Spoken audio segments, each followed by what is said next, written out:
Ia berdiri di tengah dunia yang riuh, dunia yang sibuk mengejar langit-langit palsu dan berpijak di bumi yang dilupakan maknanya. Padahal telah jelas seruan itu sejak awal kitab yang suci, dari tepat di awal.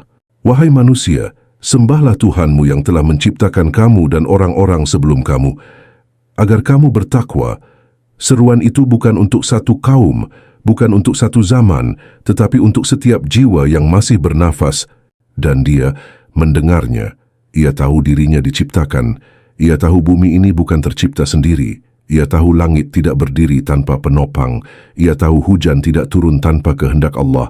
Bumi dihamparkan dan ia berpijak di atasnya setiap hari. Langit dijadikan atap dan ia berlindung di bawahnya setiap waktu. Hujan diturunkan dan ia menikmati hasilnya tanpa pernah menciptakan setetes pun. Namun anehnya, yang ia sembah bukan selalu Allah. Ia lebih takut kehilangan jabatan daripada kehilangan iman. Ia lebih gelisah kehilangan manusia daripada kehilangan ridha Allah.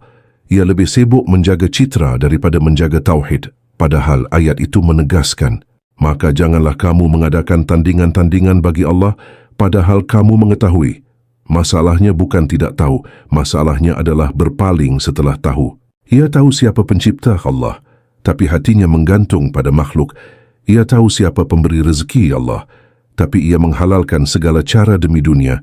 Ia tahu Allah Maha melihat, tapi ia tetap berani melanggar. Ketika dunia memujinya, ia merasa aman. Ketika dunia menerimanya, ia merasa cukup. Seakan-akan keselamatan datang dari manusia. Padahal satu gempa kecil saja cukup mengguncang bumi.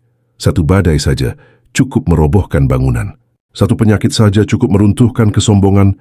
Langit yang menjadi atap bisa menjadi ancaman atas izin Allah.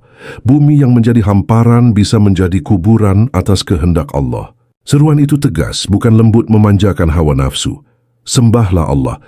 Bukan sembahlah dunia, bukan sembahlah ego. Bukan sembahlah manusia, sembahlah Allah yang menciptakanmu, yang menciptakan orang-orang sebelummu, yang memberi rezeki tanpa engkau minta, yang tetap memberi meski kau sering lupa. Ia terdiam. Karena ayat itu bukan sekadar bacaan, ia adalah cermin, dan dalam cermin itu, ia melihat dirinya sendiri. Rapuh, bergantung, sering menyekutukan tanpa sadar. Teguran itu tidak panjang, hanya 2 ayat.